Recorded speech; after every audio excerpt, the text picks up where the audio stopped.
नमस्कार. मी भाऊ तोरसेकर. तुम्ही बघत आहात प्रतिपक्ष. मित्रांनो, आज मला एक गमतीशीर गोष्ट तुम्हाला सांगायची आहे. बोलणारा एका पक्षातला आणि त्या एका पक्षातल्या एका नेत्याचं वक्तव्य घेऊन मी दुसऱ्या पक्षाचे कान उपटणार आहे. म्हणून ती गमतीशीर गोष्ट आहे. ज्या नेत्याचं वक्तव्य आजच्या व्हिडिओसाठी मी विषय म्हणून घेतलंय, तो नेता राष्ट्रवादी काँग्रेस पक्षाच्या शरद पवार गटाचा नेता आहे. शिरूर या मतदारसंघातून लोकसभेवर निवडून गेलेला नेता आहे. प्रसिद्ध अभिनेता आहे, ज्याचं नाव डॉक्टर अमोल कोल्हे. अमोल कोल्हे यांनी काल परवा एक विधान केलं. विधानसभा निवडणुकीच्या दारुण पराभवानंतर जे काय महाविकास आघाडीच्या नेत्यांमध्ये आत्ममंथन वगैरे सुरू झालेलं आहे किंवा आरोप प्रत्यारोपाची राळ उडवली जाते, अशा वेळेला शरद पवार गटाच्या कार्यकर्त्यांचं, पदाधिकाऱ्यांचं एक संमेलन भरवण्यात आलं होतं. त्याला मंथन शिबिर वगैरे काहीतरी नाव दिलं होतं. की लोकसभेत, विधानसभेत ज्या निवडणुका झाल्या त्याचा पक्षावर कोणता परिणाम झालाय आणि या पुढची वाटचाल आणि पक्षाचं भविष्य याविषयीचं मंथन या बैठकीतून व्हायचं होतं. आणि तिथे जे वेगवेगळे वक्ते, नेते वगैरे बोलले, त्यामधले एक वक्ते होते शिरूरचे खासदार अमोल कोल्हे. आणि त्यांनी आपल्या पक्षावर बोलता बोलता आपल्या मित्र पक्षावर सुद्धा टिप्पणी केली की पाठ मोडली असताना परत एकदा काँग्रेस पक्ष ताठ मानेने, ताठ पाठ करण्याने उभा राहण्याच्या परिस्थितीत नाहीये. तो त्यातून उठून उभा राहायला तयार नाहीये पराभवातून काँग्रेस पक्ष महाराष्ट्रामध्ये. आणि शिवसेना पक्ष झोपेतून जागा व्हायला तयार नाही, असं मतप्रदर्शन अमोल कोल्हे यांनी केलं. आणि ते करताना त्यांनी आणखीन एक गोष्ट बोललेली आहे. तिच्याकडे फारसं कोणी गंभीरपणे बघितलेलं नाही की ही जी परिस्थिती आहे की विरोधातलं राजकारण करणारी जी महाविकास आघाडी आहे, या महाविकास आघाडीतले दोन मित्र पक्ष अशा प्रकारे निष्क्रिय आणि निष्प्रभ झाले असताना राष्ट्रवादी शरद पवार गट नावाचा जो पक्ष आहे, त्या पक्षाला आपला विस्तार आणि व्याप वाढवण्यासाठी भरपूर जागा, स्पेस उपलब्ध आहे, असं अमोल कोल्हे यांनी विधान केलंय. हे गंभीरपणे लक्षात येण्यासारखी गोष्ट आहे. अर्थात काँग्रेस आणि उबाठा शिवसेना यांच्याकडून याची गंभीर दखल घेतली जाईल असं मला वाटत नाही. कारण विचारच करायचा नाही. आणि शिवसैनिकांची, उबाठा शिवसैनिकांची, उद्धवनिष्ठांची बुद्धी ही गुडघ्यात असते, असं तुमचे चंद्रकांत खैरेंनीच सांगितलेलं आहे. पण जे वाक्य अमोल कोल्हे बोलले ते माझ्या दृष्टीने गंभीर आहे की विरोधी पक्षामध्ये आपलं स्थान बळकट करण्याची संधी, अपूर्व संधी शरद पवार गटाच्या राष्ट्रवादी काँग्रेसला आहे, असं अमोल कोल्हे म्हणतात. त्यात भरपूर तथ्य आहे. एका बाजूला ते काँग्रेस आणि उबाठा शिवसेना यांच्या गाफीलपणामुळे त्यांची जागा आपण हळूहळू करत बळकावू शकतो, असं आपल्या पक्षाच्या गटाच्या कार्यकर्त्यांना, नेत्यांना सुचवत आहे. आणि दुसरीकडे महायुतीचं नेतृत्व करणारा भारतीय जनता पक्ष आहे, त्याच्या नेतृत्वाला आणि महायुतीच्या नेत्यांना ठणकावून सांगतायत की हरकत नाही, महाविकास आघाडीचा पराभव झाला असेल, पण आमच्याकडे अजूनही या वयात लढणारा शरद पवार सारखा सेनापती असेल तर महाराष्ट्रामध्ये जी विरोधी राजकारणामध्ये प्रचंड पोकळी निर्माण झालेली आहे, ती पोकळी व्यापण्याची क्षमता आमच्या पक्षामध्ये आहे, असं अमोल कोल्हे भाजपला आणि महायुतीलाही ठणकावून सांगत आहेत. आणि म्हणून ते काँग्रेसबद्दल पाठ करण्याबद्दल काय बोलले, किंवा शिवसेना उभाठाच्या झोपेबद्दल काय बोलले, याच्यावर चर्चा करण्यापेक्षा, किंवा महाविकास आघाडी फुटली का याच्यावर चर्चा करण्यापेक्षा, अमोल कोल्हे किंवा पर्यायाने शरद पवार यांचं आत्ता लक्ष काय आहे, उद्दिष्ट काय आहे, त्याकडे बघितलं पाहिजे. जितके मित्र पक्ष आणि विरोधातलं राजकारण विस्कटत जाईल आणि निष्प्रभ होत जाईल, तितकं तिथे घुसून त्यांचा जो स्पेस आहे, अवकाश आहे, तो व्यापला तर आपलं बळ वाढू शकतं. एक गोष्ट आहे की उद्धव ठाकरे असतील किंवा काँग्रेस असेल किंवा जे जे कोणी महायुती आणि भाजपच्या विरोधातली जनता आणि मतदार आहेत, ते विरोधी पक्ष नाकर्ते ठरले म्हणून निष्क्रिय बसत नसतात, ते पर्याय निर्माण करतात. गेल्या 75-70 वर्षातलं राजकारण आणि निवडणुका यांचा बारकाईने अभ्यास केला तर आपल्याला असं दिसेल की 1957 पासून काँग्रेस हटवण्याची मानसिकता मतदारांमध्ये दिसत होती आणि 50%हून अधिक मतदार हा काँग्रेसला हटवण्यासाठी विविध पर्यायांवर प्रयोग करत होता. पण एकत्र येणारे, आघाड्या बनवणारे विविध पक्ष, लहान मोठे आणि क्षेत्रीय पक्ष किंवा राष्ट्रीय पक्ष, विचाराधिष्ठित पक्ष, मतदाराकडून मिळणारा जो कौल होता, इशारा होता, त्याचा त्याची दखल घेऊन काँग्रेसला एक भक्कम पर्याय देऊ शकत नव्हते. तर मतदार तो पर्याय निर्माण करत गेला, ज्यातून भारतीय जनता पक्ष नावाचा एक राष्ट्रीय पक्ष उभा राहिला. जनसंघ म्हणून काम करणाऱ्या पूर्वीच्या भाजपने 1977 मध्ये 4 पक्षांनी एकत्र येऊन जनता पक्ष बनवला. त्यात जनसंघ सुद्धा विलीन झाला होता. पण ती एकजूट टिकत नाही म्हटल्यानंतर वेगळा झालेला जनसंघ भारतीय जनता पक्ष या नावाने उभा राहिला. आणि हळूहळू करत कधी आघाडीचं राजकारण तर कधी स्वबळाचं राजकारण, असं करता करता देशाच्या अनेक राज्यांमध्ये भारतीय जनता पक्षाच्या नेत्यांनी आणि कार्यकर्त्यांनी पाय रोवून उभं राहण्याचं राजकारण केलं. सोयीचं असेल तेव्हा तुम्ही 57 बघा, 67 बघा, 77 बघा, 97 बघा, 87 बघा, भाजप हा एकाच वेळेला आपला स्पेस वाढवत वाढवत आघाडीचं राजकारण करायचा, पण आपला स्पेस वाढवत होता. त्यामुळे 80 साली जेव्हा जनता पक्ष पराभूत झाला आणि दुभंगला, तेव्हा वेगळा झालेला भारतीय जनता पक्ष हळूहळू करत काँग्रेस विरोधाचा स्पेस आपण बळकावत जायचं याच भूमिकेत राहिला. मध्य प्रदेश, छत्तीसगड आणि राजस्थान या 3 राज्यामध्ये भाजपचं प्राबल्य होतं. पण उरलेल्या राज्यामध्ये भारतीय जनता पक्षाला कुठल्या ना कुठल्या मित्र पक्षाबरोबर जावं लागत होतं. आणि ते पक्ष जितक्या चुका करतील तितका हळूहळू करत तिथला काँग्रेस विरोधी स्पेस भाजप बळकावत गेला. आणि आज देशाच्या 12-14 राज्यामध्ये भाजप स्वबळावर किंवा मित्र पक्षांच्या मदतीने सत्तेत बसलेला आहे. जी गोष्ट भाजपने गेल्या 40-50 वर्षात अत्यंत पद्धतशीरपणे आणि ठरवून केली आणि देशभरचा, देशव्यापी काँग्रेस विरोधी अवकाश होता, स्पेस होता, तो भाजपने व्यापला. तीच गोष्ट अमोल कोल्हे या राष्ट्रवादी काँग्रेस पक्षाच्या मंथनामध्ये सांगतायत की आपले मित्र पक्ष जर निष्क्रिय राहणार असतील, झोपेतून उठणार नसतील, तर त्यांनी व्यापलेली जागा आहे ती सुद्धा राष्ट्रवादी शरद पवार गटाला व्यापता येईल, असंच अमोल कोल्हेंना सांगायचं आहे. कर्नाटक, महाराष्ट्र, गुजरात, उत्तर प्रदेश, बिहार या राज्यांमध्ये भाजप कसा विस्तारत आणि वाढत गेला याचा गेल्या 30-40 वर्षातल्या निवडणुकींचा अभ्यास करा. मग तुमच्या लक्षात येईल की जे मूलतः अँटी काँग्रेस, काँग्रेस विरोधी पक्ष होते, ते विरोधी राजकारण सोडून काँग्रेस बरोबर जात भाजप विरोधाचं राजकारण करायला लागले.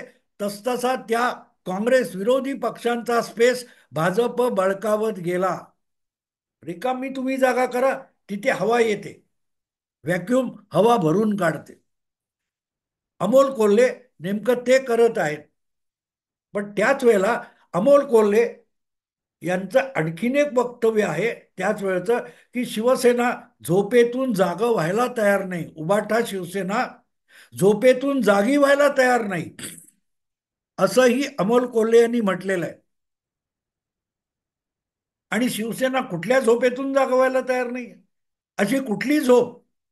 तो पहिलं म्हणजे उद्धव ठाकरेंचंच एक विधान आहे 2019-20 मधलं, की कमीत कमी आमदार असताना सुद्धा मुख्यमंत्री पद कसं मिळवायचं हे मला शरद पवारांकडून शिकता आलं. हे उद्धव ठाकरे यांचं वाक्य आहे. ते मुख्यमंत्री पद कमीत कमी आमदार असताना सुद्धा बळकावलं. पण ते मुख्यमंत्री पद गेल्यानंतर 3 वर्ष उलटत आली तरी उद्धव ठाकरे त्या मुख्यमंत्री पदाच्या रुबाबातून आणि भ्रमातून बाहेर पडायला तयार नाही. अमोल कोल्हे नेमकं त्या गोष्टीकडे लक्ष वेधत आहेत. उद्धव ठाकरे म्हणजेच उबाठा आहे. आणि उबाठा शिवसेना त्या मुख्यमंत्री पदाची जी झिंग आहे, ती नशा आहे, त्यातून उद्धव ठाकरे म्हणजेच उबाठा शिवसेना अजूनही बाहेर पडायला तयार नाही, असंच एक अमोल कोल्हे यांना म्हणायचं आहे. लोकसभेमध्ये महाविकास आघाडी म्हणून लढताना आणि हिंदुत्वाची कास सोडली असताना सुद्धा मुस्लिम आणि दलित मतांवर 9 जागा जिंकल्यामुळे आणि एकनाथ शिंदे यांच्यापेक्षा 2 जागा जास्त असल्यामुळे किंवा भाजपचा आकडा 23 वरून 9 पर्यंत खाली आला असल्यामुळे उद्धव ठाकरे यांना तो आपला प्रचंड विजय वाटला. आपण 19 मध्ये भाजपला लाथ मारली, त्यालाच मतदारांनी होकार दिलाय, अशी जी झिंग होती उद्धव ठाकरे यांची मुख्यमंत्रीपद गेल्यानंतर सुद्धा, त्यातून उद्धव ठाकरे आणि उबाटा शिवसेना बाहेर पडायला तयार नाहीत, असंच अमोल कोल्हेंना सांगायचं. पण हा जितका त्यांचा इशारा हा उद्धव ठाकरे आणि उबाटा शिवसेनेकडे रोखलेला आहे, तितकाच तो भारतीय जनता पक्षाला सुद्धा लागू होतो. भारतीय जनता पक्षाला मोठं यश मिळालं. 149 जागा लढवताना एकाही जागी भाजपने डिपॉझिट गमावलं नाही आणि 132 जागा निवडून आणल्या. याचं मला कौतुक आहे.